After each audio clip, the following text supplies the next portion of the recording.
Alô, amigos, bem-vindos ao Gente que Fala ao vivo, sempre de meio-dia a uma pela Rádio Trianon, AM 740 São Paulo, Rádio Universal, AM 810 Santos, AltV, www.altv.com.br, com reapresentação 6 horas da tarde. Estamos também na TV Guarulhos, canal 20 UHF, canal 3 da NET em Guarulhos, 11h30 da noite. O nosso blog, gentequefala.com.br, nossa fanpage, Facebook/programa Gente que Fala. Você pode participar pelo chat no site da AltV, pelo WhatsApp 974012235 e ainda um telefone à sua disposição 5052-6622.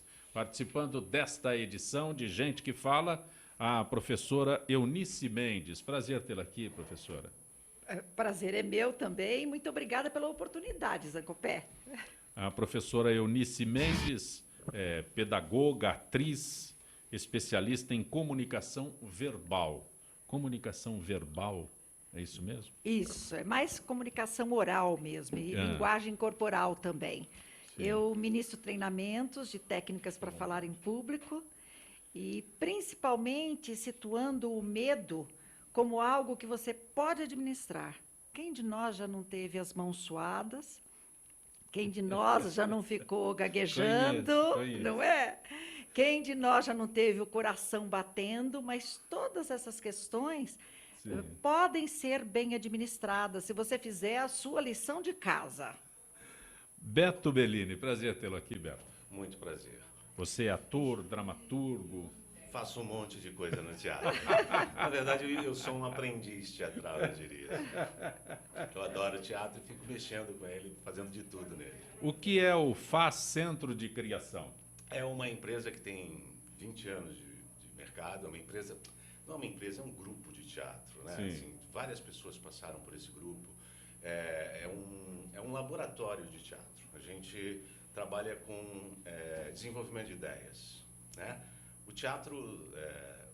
Fica mais próximo para mim, por favor. O teatro tem 4.000 anos, né? Assim, a televisão tem 70, o cinema tem 120.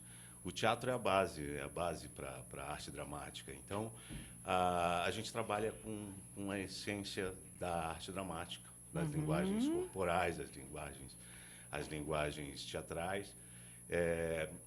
E é isso, a gente trabalha com a linguagem teatral.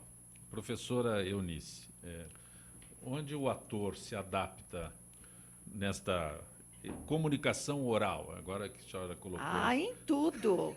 Eu sou atriz também, durante muitos anos fiz teatro, televisão, aí fui para o lado das técnicas para falar em público em empresas nacionais e multinacionais.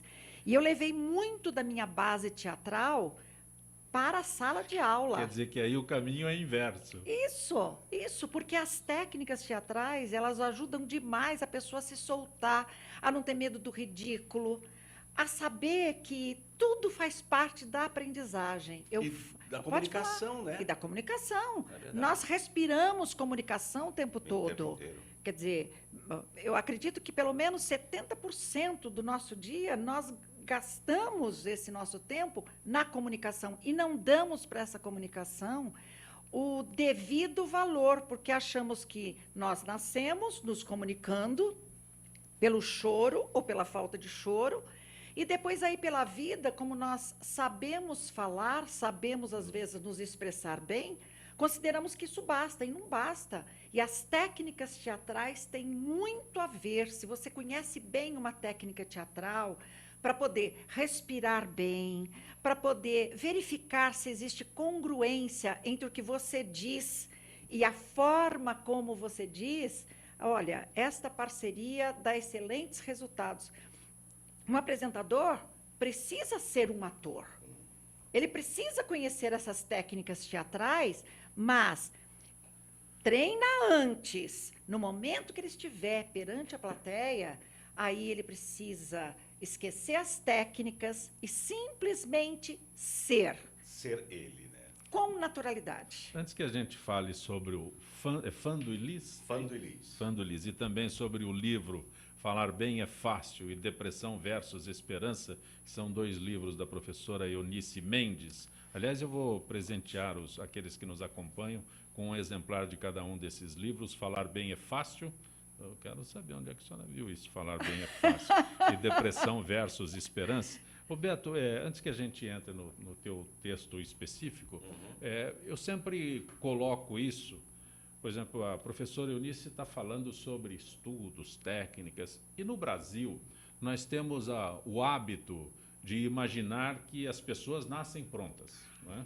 Então, olha, este é um grande ator, mas este processo que a professora colocou, nós não levamos muito em consideração. E isso é muito necessário para que um ator, de repente, suba no palco e faça e desempenhe o seu papel. Não é, o que eu quero dizer é que não é simples, né? Jogador de futebol já nasce feito, não é. Da mesma forma, o ator. Esse é o lado que eu gostaria que você abordasse sobre a necessidade de se preparar realmente para subir no palco. Eu acho que a palavra certa é simples. É simples, sim. Só que dá muito trabalho e é muito difícil. É verdade. Simples, mas é difícil. Simples. Essa espontaneidade que é necessário para o apresentador, para o ator, para o momento da comunicação, você ser você no momento. Eu fazia aula de canto, a professora Vera do Canto Mello, uma excelente professora, e eu fazia vocalize, e ela falava exatamente isso. Tudo que esses vocalizes, essas colocações da ressonância, da voz, quando você for subir no palco para cantar, você tem que esquecer tudo isso. Senão, fica tudo técnico. Por isso você tem a ópera, às vezes cantores de ópera, né, extremamente impostados, que foi a briga do Stanislavski com a ópera, tentar livrar a ópera da sua forma. Então a gente briga muito com isso. A espontaneidade é fundamental. É simples sim, porque o mecanismo que a gente usa para comunicação é o mesmo que a gente usa para a vida. Se você é ator, você tem que saber anatomia. Eu sei que o meu peso está no meu pé e se distribui por entre os ossos do meu pé. Então você tem que ser um pouco médico, um pouco psicólogo, um pouco tudo. Eu acho assim, a minha profissão é uma profissão, sim, que demanda um empenho absurdo do ser humano, porque o bom ator, a boa atuação, demanda o mecanismo da atuação, que é o corpo humano, a voz humana, quer dizer, é o essência humana, não é um quadro pintado, não é a escrita, né? Não, é o humano em função do humano. É a única arte do aqui e agora. Você chama a atenção para algo maravilhoso, né? A sua postura. Você tem que manter o equilíbrio lá em cima, né? Pois é, você tem que se controlar. Essa coisa de italiano, a gente vai falar com as mãos. Aqui a gente está na... Você não pode, você tem que parar. Senão ficam olhando para a tua mão. Não olham para você, não prestam atenção no que você está falando, né? Essa é a verdade, a gente está diante da câmera. Então, estão nos filmando. Quer dizer, a minha superfície de contato, de comunicação com quem está me ouvindo, demanda o meu empenho em conhecer a minha máquina para me comunicar. Fala sobre a estreia de Fando e Lis. Fando e Lis. É hoje. É hoje, à meia-noite, horário da meia-noite, das 11h59, né? À meia-noite, no Teatro dos Parlapatões, na Praça Roosevelt. Fando e Lis, a direção da Érica Barbosa, minha parceira há 25 anos. E ela está, na verdade, estreando como diretora. Eu já dirigi, já atuei, e ela já produzi. E ela sempre ficou na produção. Então, ela agora, depois de passar por vários grandes diretores, Emílio de Biasi, Nelson Xavier, já trabalhamos com Charles Miller, Cláudio Botelho, Jorge Tacla, Roberto Lage, grandes diretores. A gente produziu, nesses 25 anos, 24 anos de profissão, a gente produziu mais de 50 espetáculos de teatro. E ela foi diretora de produção. E agora ela está estreando como diretora. E escolheu um texto do Fernando Arrabal. Nossa. Fernando Arrabal é um maluco, né? Eu adoro esses malucos. Fernando Arrabal é um espanhol que escreveu O Teatro do Pânico. Fala sobre a barbárie humana, sobre a nossa deficiência através da inteligência. Como a gente, através da inteligência, se afasta dos instintos humanos. E esse homem sabe falar como ninguém, diz. Tem uma frase dele maravilhosa. Na escala das criaturas, apenas o homem me inspira um nojo constante A repugnância que me inspira o animal é apenas passageira. Ao mesmo tempo que esse maluco ama o humano, né? É criticando o humano que a gente vai entender esse paradoxo da existência. Beto, eu quero entender um outro detalhe. Meia-noite, não é bem meia-noite, 11h59. Este horário é benéfico ao teatro em São Paulo? Olha, depende do lugar. Assim, a gente está na Praça Roosevelt. É um dos melhores horários da Praça Roosevelt. Tem o horário nobre, claro, que é das 9 horas, mas a meia-noite é a hora que as pessoas se livram de trânsito, já atenderam aos seus compromissos de... É sexta-feira, meia-noite. Então, você já foi na tua festa, no teu aniversário, no teu compromisso social, e aí você vai ao teatro depois. Você vai jantar, depois você vai ao teatro. É o teatro como final de programa. Funciona muito bem. Na Praça Roosevelt funciona bastante, em alguns teatros tem funcionado bastante. Eles lotam. O trabalho deles é muito bonito. É muito bonito. E eu costumo assistir as peças de vocês, mesmo sendo à meia-noite. E eu sou uma pessoa, estou com 64 anos, não costumo sair à noite, mas é impressionante. Quando você sai, você gosta, porque o mundo vive, pulsa. A noite paulistana pulsa. É impressionante. E naquele local, esse local tem um tom mágico. Então, quando você vai, você gosta, você está participante. Eu gosto muito da meia-noite. Eu sou suspeito. Somos suspeitos completamente, né? Completamente. Mas, professor Eunice Mendes, a senhora consegue ensinar alguém a falar em público? Vou me matricular. Você tem uma voz boa, uma excelente postura. Não é suficiente. Eu creio que a comunicação é desafiadora sempre. Então, até o último minuto da nossa vida, nós aprenderemos a nos comunicar. Eu creio que o meu papel é sensibilizar os participantes a buscarem uma comunicação que faça sentido para eles. Então, o objetivo não é... Você só consegue se comunicar quando você é extrovertido. Há uma diferença de postura entre a pessoa extrovertida e a pessoa introvertida, mas não importa qual possa ser o seu temperamento. O que interessa é que você, com esse temperamento e sem se violentar, você possa aplicar as técnicas de comunicação e saber que falar bem é fácil. Esse é o título do livro, Falar Bem é Fácil. Desde que você faça a lição de casa, que é o quê? No seu cotidiano, você é religioso, vai ler uma parte da Bíblia, vai ler um salmo da Bíblia, vai ensinar na sua comunidade como é que se lida com o computador. Aquilo que, para esta pessoa que vai ensinar, é tão fácil para outra pessoa que não teve acesso à informação, isto é ouro. Então, nos pequenos atos de comunicação, você consegue superar o próprio medo. E quando você é chamado para falar para muitas pessoas, essa tensão aqui, ela já vai ficar mais aliviada, porque você já treinou tudo isso. Muitas vezes, um ator participa de um projeto teatral e ele treina 6 meses para uma apresentação em público. Nem sempre aquela única apresentação será a melhor apresentação dele. Mas se ele não tiver esses 6 meses de prática, de treino dessas habilidades, a apresentação única poderá ser uma catástrofe. Então, é preciso o quê? Garantir uma técnica, mas também uma naturalidade e garantir o controle de qualidade da comunicação. E isto só treinando. O Beto fez referência a um fato muito interessante, né? Se eu gesticulo muito, ninguém me vê, né? E eu quero que me vejam. Né? Isso. Aí se eu gesticulo... Mas e quando a mão está extremamente úmida, molhada até? Como é que eu contenho isso? Deixa pingar. Isso, não se preocupe. As pessoas não... Olha, as pessoas não têm olhos de raio-x. Elas não notam o que nós sentimos aqui.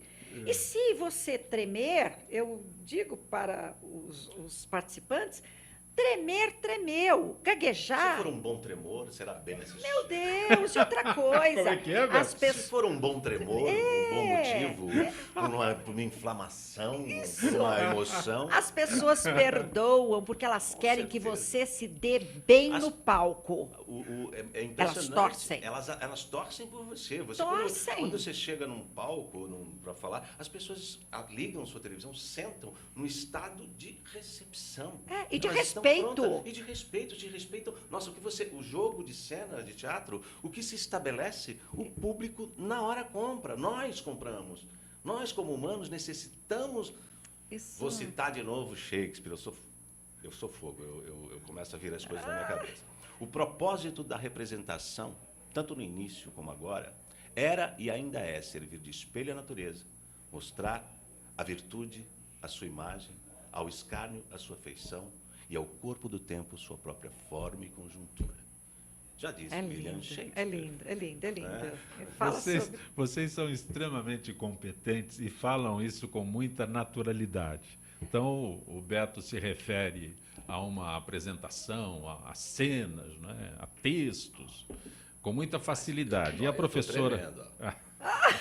É água. É natural. É água. Eu vivo desse nervoso. Esse nervoso precisa. As minhas mãos suam, porque não é todo dia que eu sou entrevistada por você, Zé Copé.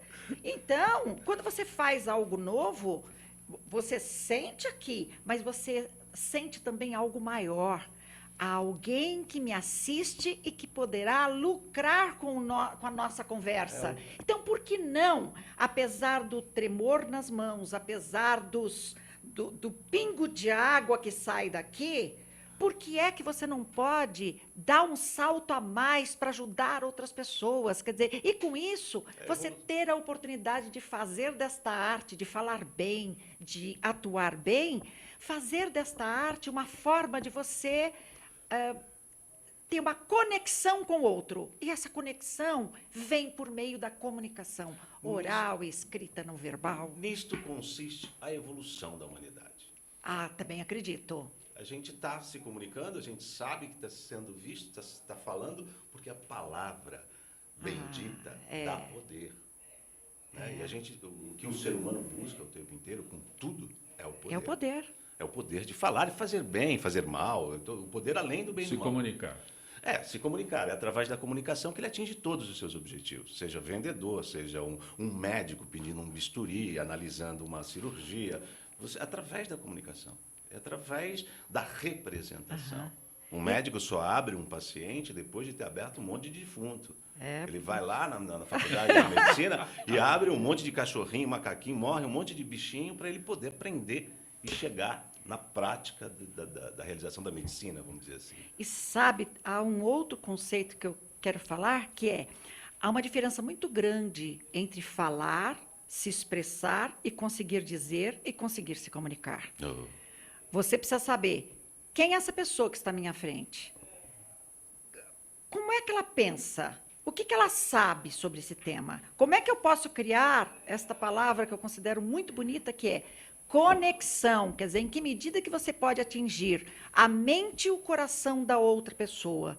Quer dizer, não é só o nosso egoísmo, falei e acabou. Não, eu preciso olhar o outro com empatia para dar o melhor dessa comunicação, facilitar o caminho do outro para entender o que eu falei. E não ficar na pretensão de que basta soltar a palavra. Não basta. Eu preciso saber se eu fui entendida. É óbvio? Mas muitas vezes nós precisamos treinar o óbvio. O bem dizer, o bom falar, exige a audição. Precisa se ouvir muito. É uma das funções mais difíceis. A gente tem o hábito de falar demais e ouvir de menos. Né? Nós temos 2 ouvidos e uma boca, a gente já ouviu isso várias vezes. Então, é importante se ouvir o outro para que possa se comunicar bem. Precisamos até pensar que provavelmente é 50%, 50%, ou até mais. A arte de ouvir bem é tão ou mais importante que a arte de falar bem. Quando você ouve, você sabe o que o coração do outro pede. E aí você vai saber a melhor palavra para chegar até ele. E esta é uma arte. É um carinho. É um carinho, é um respeito. O que significa um super guia? Um super guia porque não é um livro que fica só na teoria. Ele propõe práticas constantes. Então, em relação à voz, o cuidado que você precisa ter em relação à sua voz, de não ficar mastigando gelo, de você poder se ouvir e verificar o que é que a sua voz transmite para outras pessoas. Quer dizer, esses cuidados de você não ficar macerando a sua voz, não ficar prejudicando a sua voz, falando em locais ruidosos, por exemplo, porque isso abafa a sua possibilidade de atingir o outro. Ninguém melhor do que você para falar sobre a importância dessa voz no nosso cotidiano. A voz é a expressão sonora da personalidade. Foi feita uma pesquisa há muitos anos que dizia o seguinte, que tão importante quanto a nossa palavra é o poder da nossa voz e o poder da linguagem corporal. As palavras, elas têm um impacto de 7%, junto com 38% da nossa voz e do que ela transmite. E 55% representam o poder da nossa linguagem corporal. O corpo fala e, às vezes, grita. Às vezes chora, às vezes e às vezes chora.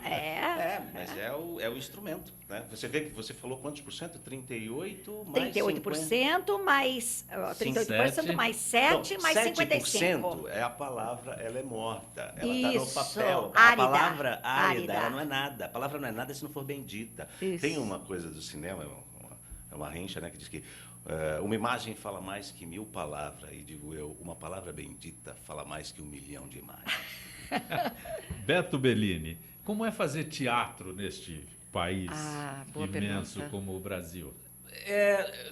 Nossa, a gente pode reclamar dessa questão de ser brasileiro, mas a gente só é brasileiro, só tem o Brasil é um país continental, né? Assim, a gente é monoglota, né? Assim, o Brasil é totalmente monoglota, um percentual muito grande, porque nós somos o único país da América Latina que fala português, né? Então, a nossa volta tem mar e a outra língua, que é o espanhol. Os espanhóis estão todos, o chileno, o boliviano, o argentino, todos falam espanhol. E nós não, nós falamos português.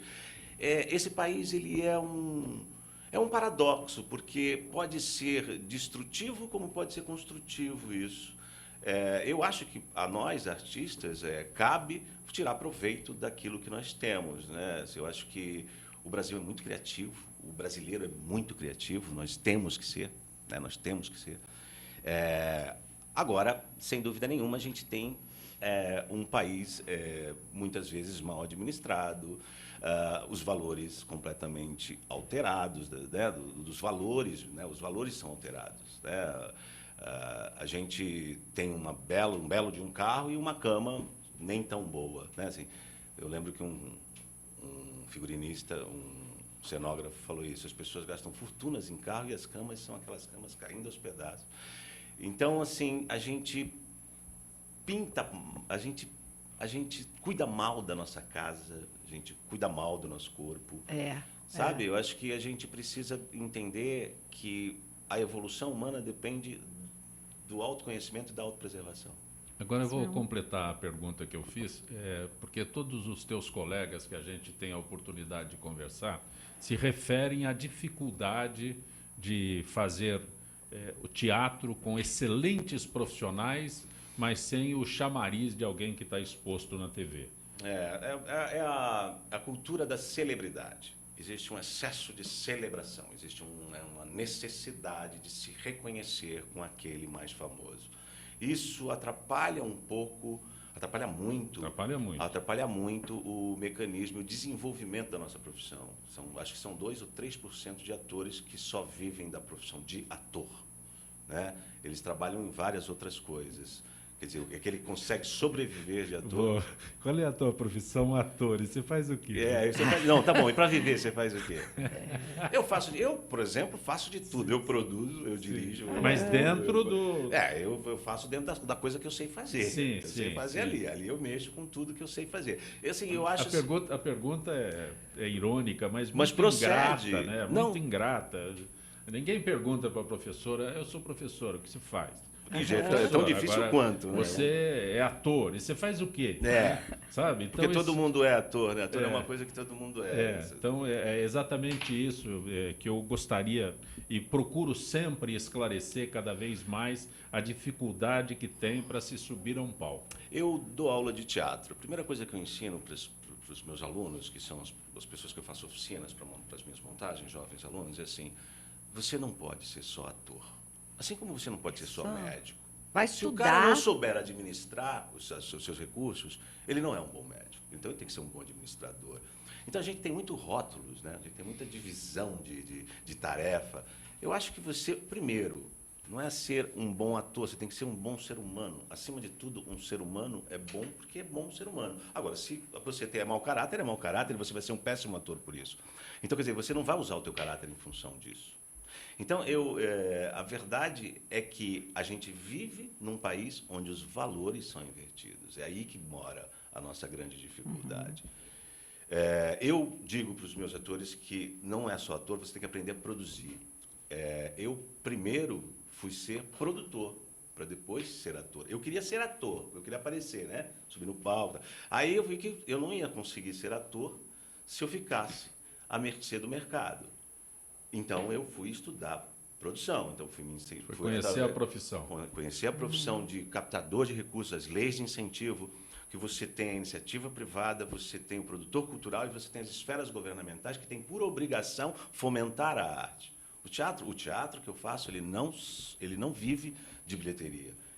O teatro alternativo, o teatro experimental, o teatro de arte, ele não vive de bilheteria. Quando ele vira produto, aí ele sobrevive da bilheteria. Aí deixa de ser arte, passa a ser entretenimento. Tem um trânsito entre uma coisa e outra. O Jaime pergunta a você em que medida um ator de forte personalidade pode interferir no trabalho do diretor. Olha, eu acho que o bom diretor é o aproveitador do talento alheio. Então, um ator tem que ter personalidade, um ator tem que propor, um ator tem que experimentar as coisas e propor, porque o diretor vai dirigir aquela máquina que é ele. A gente não molda massa, a gente não pinta quadro, a gente molda o ator. E o ator não consegue se ver.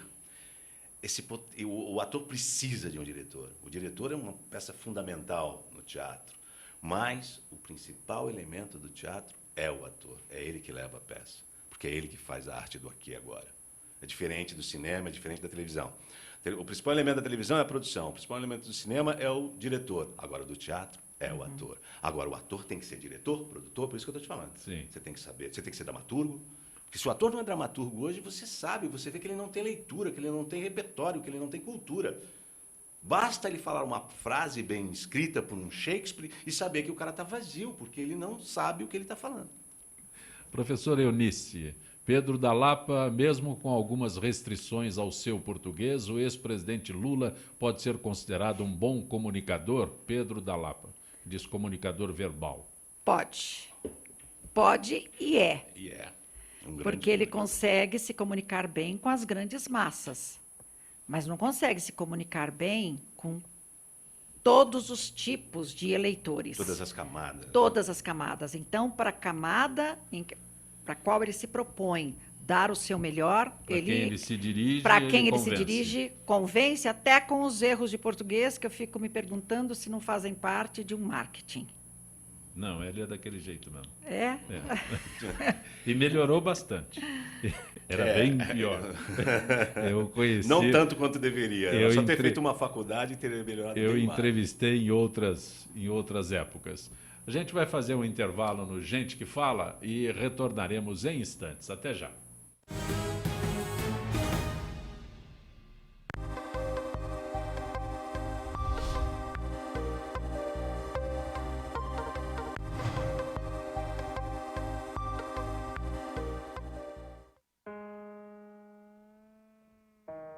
Olá, meu nome é Lucas e eu vou contar minha história para vocês. Eu sempre tive um sonho, me aventurar e conhecer o mundo. Quis desvendar os mistérios da Terra, navegar em alto mar, ganhar o céu. Era tanta vontade de fazer tanta coisa que eu nem sabia por onde começar. Foi quando descobri que, antes de tudo, eu ainda tinha um grande desafio pela frente. Eu precisava nascer. Não dava para realizar meus sonhos preso na barriga da minha mãe.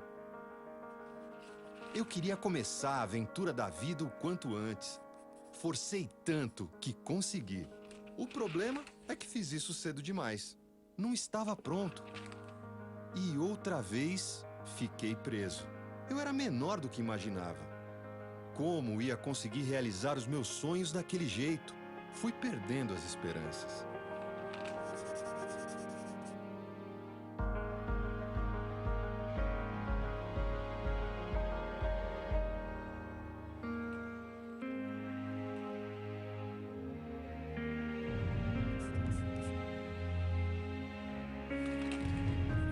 Foi quando descobri que tinha uma coisa que podia me ajudar muito: leite materno. Mas a minha mãe ainda não podia me dar. E com a doação de outras mulheres, eu poderia ser salvo. E foi assim, com a ajuda delas, que eu consegui crescer e ganhar força para a aventura da vida. Inclusive, essa aventura não pode parar. Precisa ser aproveitada a cada segundo. E você também pode fazer sua doação compartilhando essa postagem.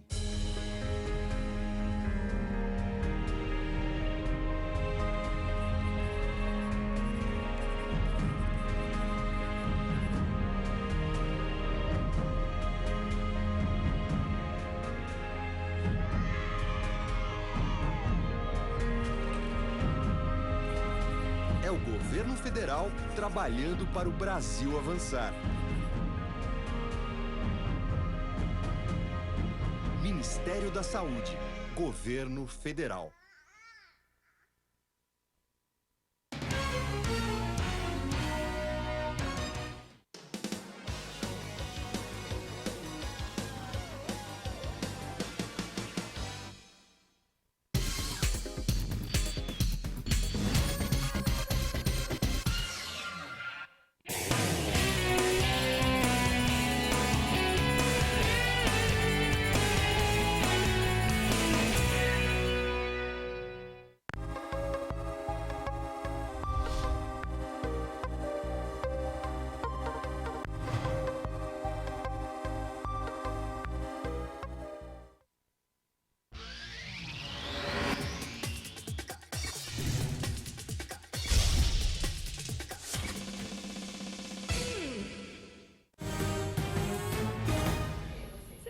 Isso com naturalidade. Gente que fala pela rádio Trianon, AM 740 São Paulo, Rádio Universal, AM 810 Santos, AltV, www.altv.com.br, com reapresentação 6 horas da tarde, também TV Guarulhos, canal 20 UHF, canal 3 da NET em Guarulhos, 11h30 da noite.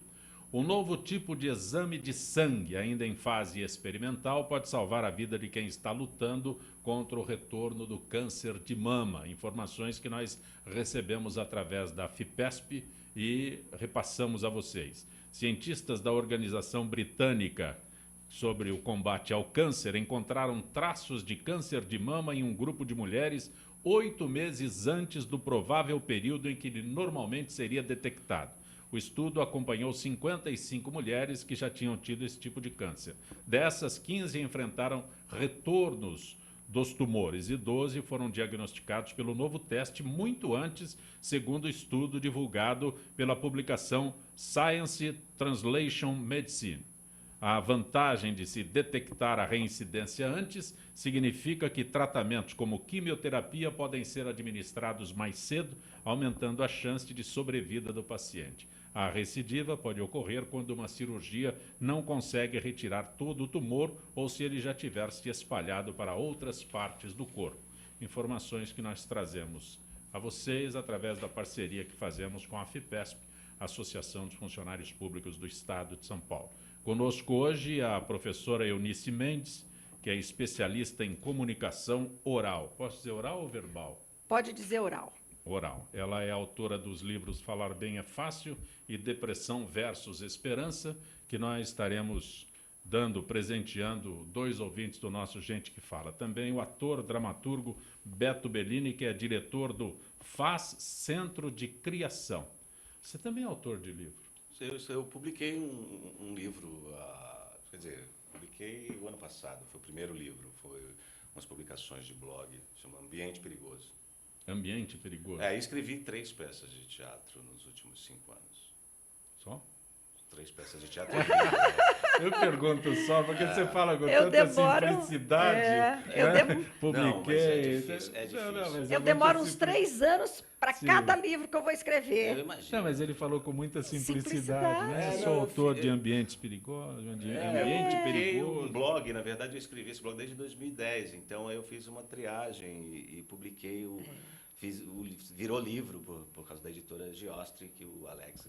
Já está nas livrarias de Ostra. Melhores livrarias na internet. Não sei, nas melhores livrarias. Já vendeu mais de 16 exemplares. Família numerosa. Né? Professora Eunice, nos dias atuais, tecnologia a serviço do homem, mas, ao mesmo tempo, acho que isso serve para escravizá-lo. As pessoas pararam de se comunicar. Quais as desvantagens de tanta tecnologia hoje na comunicação entre os seres humanos? É a Leila do Jardim São Paulo, professora. Há uma desvantagem quando você deixa de se encontrar com o outro. Quando você fica só dentro da sua casca, só dentro do seu apartamento, e você só fica no Face, ou você só fica conversando por meio dos seus dedos. É claro que a vida está na ponta... se nós pensarmos bem, nós temos a vida na ponta dos nossos dedos. Mas para você criar uma conexão com o outro, você precisa olhar cara a cara quem o outro é, as nuances de expressividade. Eu preciso prestar atenção no jeito como que você pisca, no jeito como você fala, no jeito como você faz com seu corpo. E isso nós não temos, mesmo que você... no caso, converse durante 2 anos com alguém que está do outro lado do mundo, você só vai conhecer mesmo uma fatia maior da alma desse ser humano quando você estiver frente a frente. Eu acredito que isso não tem para ninguém, não tem para nenhuma tecnologia. Tecnologia, o contato tecnologia, humano é sim, mas o contato humano é primordial. Porque é muito fácil ficar atrás do meu computador. Muito mais complexa é a arte de você se mostrar, de você demonstrar empatia, de você sentir como é que a sua presença causa impacto no outro e o impacto que o outro causa em você, em suas retinas e em seu coração. Tecnologia sempre e humanidade sempre. Não fiquemos só com uma parte disso. Pergunta para ela, mas você pode acrescentar. Claro, por favor. Sim, é que ela está falando tão bem. Mas, sem dúvida nenhuma, a peça, Fando e Lis, trata do relacionamento humano, fala da solidão, fala da incapacidade de comunicação. Então, é engraçado que a temática da peça é essa, né? É sobre a barbárie humana, em cima da inteligência humana. Quanto mais inteligente ficamos, mais nos distanciamos da natureza. E mais distante da natureza, a gente fica menos humano do que próximo a ela. Então, é um paradoxo, você tem que ir e vir nesse contexto. Então, a gente adere muito fácil à tecnologia, né? E a gente se conforta, é confortável. Claro. Só que o embate...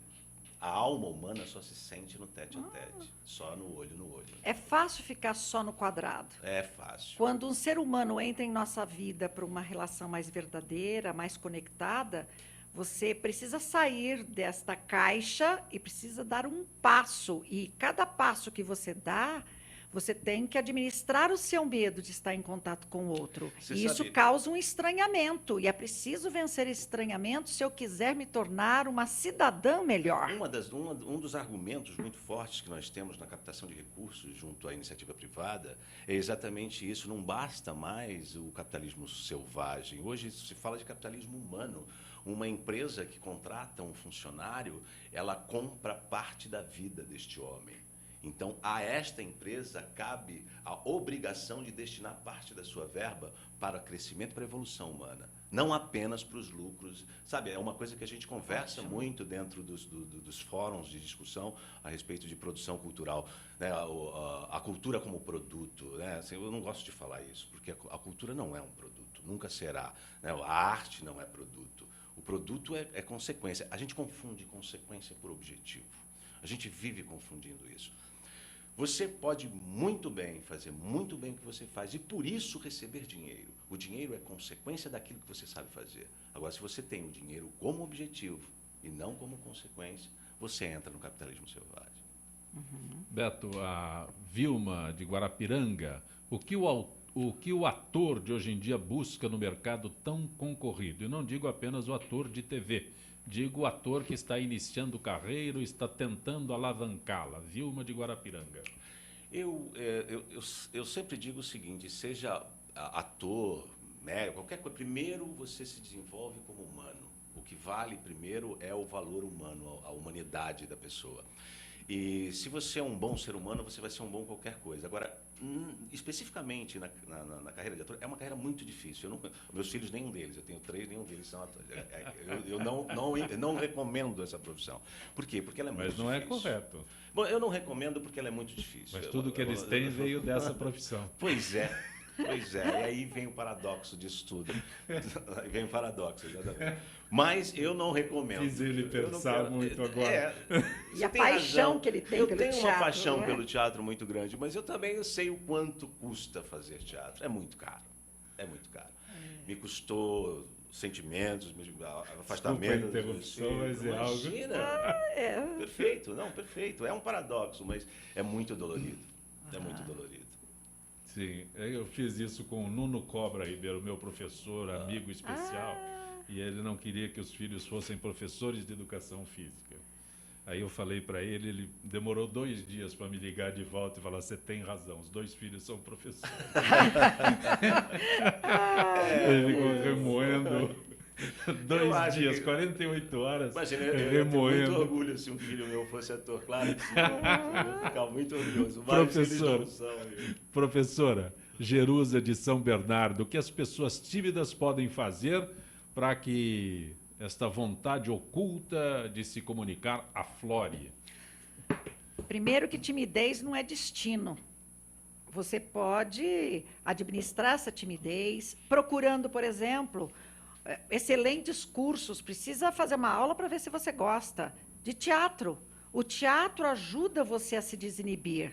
Eu perdi muito do meu medo do ridículo, porque Como medo do ridículo? eu tenho medo tinha muito medo Todos do nós ridículo. temos. A timidez me levava, eu fui uma adolescente muito tímida. Então, meu pai, que era uma pessoa incrível, e minha mãe também, eles falavam, olha, você precisa fazer algum treinamento, algum curso, comece a ler, porque quando você começa a ficar com um vocabulário melhor, esta timidez costuma ir embora, porque você passa a conversar melhor. A timidez é um obstáculo, né? Você transpõe, uma barreira. É uma barreira, é um obstáculo. Quando você se imune de ferramentas para enfrentar esse obstáculo, Nossa. você transpõe e com prazer. Né? Dizem que há 3 grandes barreiras na vida: as mágoas, os medos e a autopercepção negativa. Então, as mágoas são os ressentimentos, são aquelas situações em que alguém chamou sua atenção, falando que sua voz era feia, ou aquele professor muito autoritário que fez você se sentir humilhada, ou no último trabalho da faculdade, você perdeu a voz, você ficou gaguejando. Essas situações, elas podem trazer crenças limitadoras. Eu não sou capaz. Eu fui feito para ficar só nos bastidores. A minha voz é feia. Eu não valho a pena. Isso cria os traumas, né? Isso. E os complexos. A É. gente deixa complexo aquilo que deveria ser simples. A gente cria os complexos, o complexo de inferioridade, o complexo... Todos esses Isso. são complexos, é uma coisa complexa que você não entende. Então, se você simplifica, você atinge o teu objetivo de forma mais tranquila, né? E outra coisa também, se você deixa essas crenças limitadoras ficarem sempre presentes no seu coração, se você não procura uma ajuda terapêutica, né? Você ir até um psicólogo e poder falar sobre isso, procurar no seu cotidiano falar mais, porque às vezes o que essa pessoa tem não é timidez, às vezes ela é introvertida. Às vezes é um complexo. É um jeito de ser, que não é pecado. Não. Se você se sente, nem a timidez é um pecado. O tímido, ele deixa de fazer as coisas por causa do medo. O introvertido, ele faz o que precisa ser feito, só que ele gosta mais de ouvir, ele gosta mais de observar. Então, a questão é, em que medida esta introversão pode ser administrada para eu dar um passo maior em relação à ousadia, ou em que medida, se eu sou uma pessoa realmente que tem medo, eu posso procurar um psicólogo, posso falar com os meus amigos, por exemplo, por que eu me sinto daquele jeito? Às vezes, um amigo tem esse papel de ouvir. O que se passou lá na infância que você nunca contou para alguém, para ninguém? O que você teve lá no passado que interfere no seu momento presente? Qual a crença que você tem em relação a essa timidez, a esse medo? Nós somos seres muito bonitos e as pessoas, elas ficariam melhores também se nós tivéssemos a coragem, precisamos ter essa coragem, de trazer tudo isso que eu penso, porque isso pode fazer da vida da outra pessoa uma vida melhor. A nossa opinião vale muito.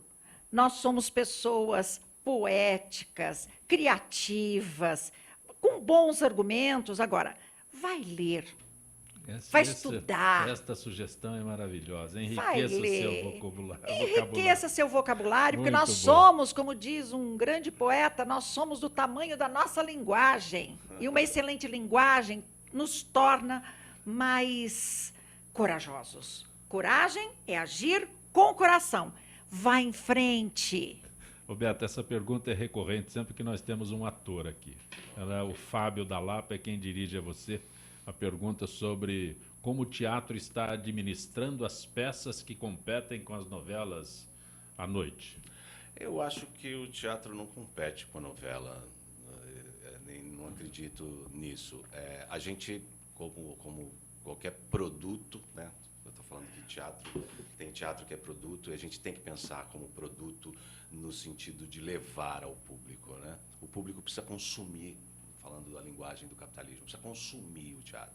Então, não tem como competir. Uma sala de espetáculo tem, na melhor das hipóteses, 2.000 lugares, 400 lugares, 500 lugares. A que eu estou na Praça Roosevelt tem 100 lugares.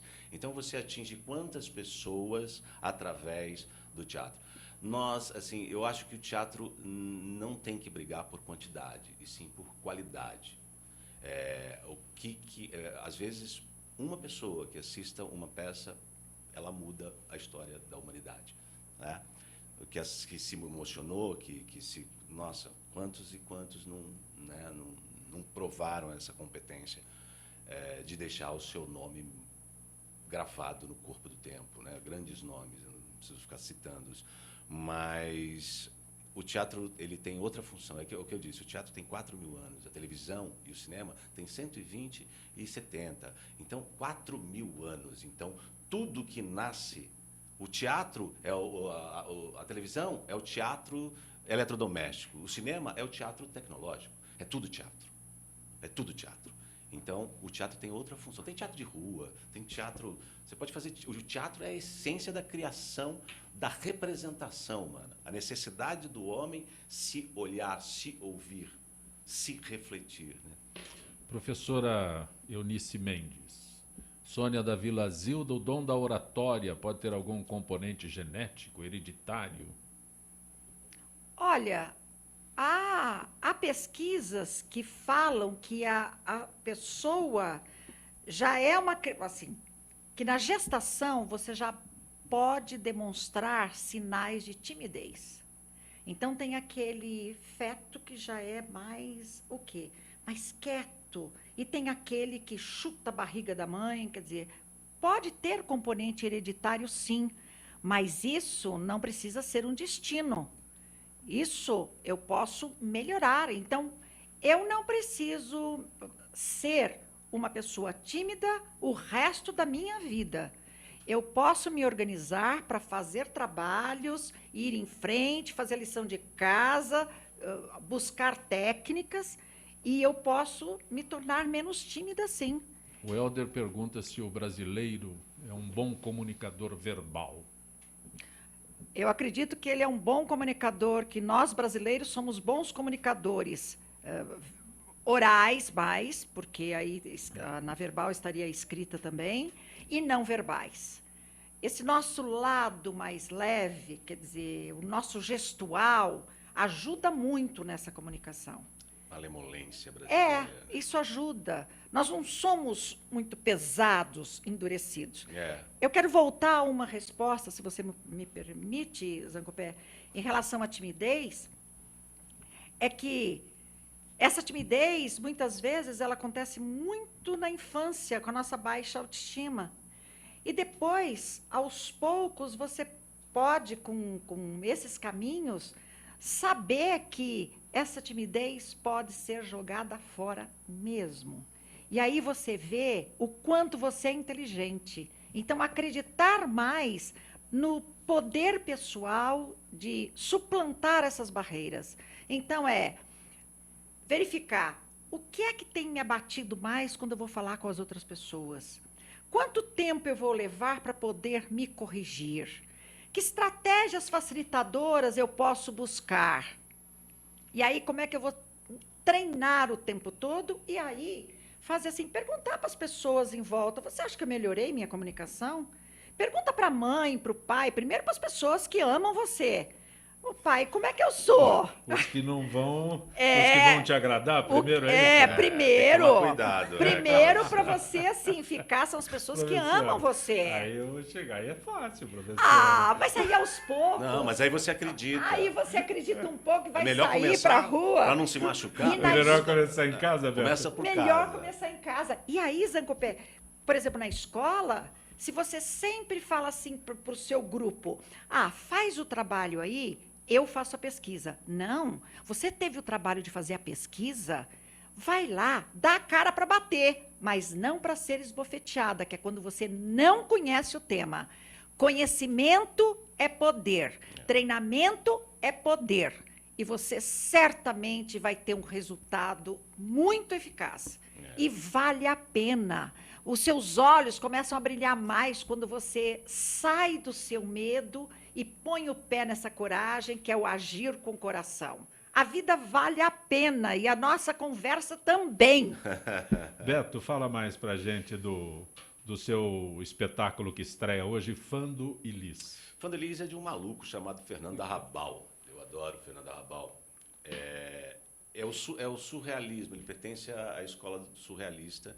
E ele intitulava o seu Teatro do Pânico. É um espetáculo que trata do relacionamento, inclusive o Fando e a Lis são duas mulheres que fazem. Até porque nos interessa não generalizar, sabe? Além do gênero, nós somos humanos, né? Antes de ser homem, mulher, hétero, homo, a gente é humano, né? Assim, e a peça é um texto lindo, um dos textos que eu mais gosto do século passado. Ele escreveu, foi o primeiro texto do Fernando Arrabal. Fando e Lis é a história de um casal que vai em busca de Tar. Tar é um lugar, é um estado. O que é? Ele brinca com as palavras, né? É estar. E os personagens, ele brinca com isso. O surrealismo, ele trata do que vem do inconsciente, né? É um produto lindo da era freudiana, né, junguiana e tudo. O inconsciente criativo. O Arrabal escrevia sem revisar. Inclusive, eu escrevia assim no meu livro. Assim, eu não revisava, não reviso. As palavras saem por compulsão. E eu não ponho pontuação, nada. Eu escrevo e aí sai algo que a gente que fora além da razão. Então o inconsciente, o surrealismo, o que é surreal? É algo que vai além do real ou aquém do real, só não é real. Então o surrealismo ele promove uma reflexão muito forte sobre o realismo. Então acho que hoje nós vivemos um momento de comunicação, de uma comunicação muito limitada através das redes de relacionamento de internet, e perdemos o hábito dos jantares, das conversas do olho no olho. E a peça já lá em 1920 ela já falava sobre isso. E o elenco? O elenco é feito... Giza Guterville faz o Fando, a Lorena faz Liz, o Luciano faz o Mitaro, a Marília faz o Toso e o Billy faz o Namur. São 3 personagens. Ele brinca com esses nomes: Namur, Mitaro, Toso. Esses personagens estão buscando, é gostoso estar. E aí a gente vai brincando com esse fluxo do inconsciente. O que sai do inconsciente? Beto Sem que Bellini a razão... não está no elenco? Não, eu não estou no elenco. Não, porque a minha mulher estava dirigindo, então eu poupei a nossa relação. Não é verdade. Desejo casa cheia para vocês, viu? A estreia hoje? A estreia hoje é meia-noite, mas é um elenco lindo, são jovens atores, uns mais experientes, mas estão todos mergulhando Tem no uma temporada trabalho. programada? Ficamos 2 meses, ficamos até 2 de outubro, até 2 de outubro, até 2 de outubro, sempre às sextas-feiras à meia-noite. Um dia por semana. É um dia por semana. Infelizmente, o teatro está caminhando para isso, né? Excesso de peças e a manutenção fica difícil. Isso é bom ou é ruim? Isso é ruim. Isso é ruim, porque não é a quantidade que vale. O que vale seria a qualidade. A gente só atinge qualidade se a gente repete. A constância. Né? Infelizmente, a política cultural é muito... ainda precisa resolver um monte de coisa. Essa coisa de você pulverizar demais é bom, porque você fomenta em vários pontos, mas também você cria excesso de produto. Eu agradeço por você ter vindo ao nosso Gente que Fala. Vamos só repetir hoje, meia-noite, no espaço dos Parlapatões, na Praça Roosevelt, no centro de São Paulo. À meia-noite. À meia-noite. Bastante sucesso para você. Muito obrigado. Sucesso para nós. Grato por ter vindo ao nosso Gente que Fala. Eu agradeço. Zenilda, tem os nomes daqueles que a gente deve entregar o livro da professora, os livros da professora. Professora Eunice Mendes, agradeço a gentileza Eu também. de ter vindo ao nosso Gente que Fala. Foi um prazer enorme estar aqui, trocar ideias com vocês. Obrigada pela oportunidade. Muito bom. Espero que possa retornar outras vezes. Falar bem é fácil, Depressão versus Esperança. Esses livros estão normalmente? Estão. Como disse Alberto, nas melhores livrarias? Estão. O Falar Bem é Fácil você encontra na Livraria Cultura, e o Depressão versus Esperança, uma história de superação da GWM, está na Martins Fontes. É possível também pela internet ou Sim, direto com também na internet. Sim, a internet direto na Giostre Editora. Entrar no site da Giostre, Ambiente Perigoso. Beto Bellini é o autor, né? Você tem um site que te localize rápido, Beto Bellini? Faz Centro de Criação é um site da nossa produtora, do nosso grupo. Faz Centro de Criação. Lá tem informações sobre o livro, tem tudo. Ótimo. Tá. Parabéns a vocês, parabéns, professora. Os Obrigada. nomes, por favor, das pessoas a quem a gente... Gabriela da Moca, Eduardo da Lapa e Fátima do Limão são as pessoas que a senhora presenteia os livros que trouxe aqui. Depressão versus Esperança são 2 exemplares e Falar Bem é Fácil. Nós estamos no final desta edição de Gente que Fala, que tem a direção do jornalista Fausto Camunha, diretora de produção Zenilda Salvato, redação Raela Brandão, Pedro Schiavon, na pauta José Carlos Sicarelli, produção cultural Ricardo Godoy. Na Rádio Trianon, Neildo Neres, Benê Benê, Cléo Rodrigues e Ricardo Valim. Na direção da UTV, Alberto Luchetti. Na técnica, James Eduardo, Marcelo Fontan, Sérgio Oliveira e Iago Matsumoto. Estaremos de volta segunda-feira, meio-dia. Gratos, até lá.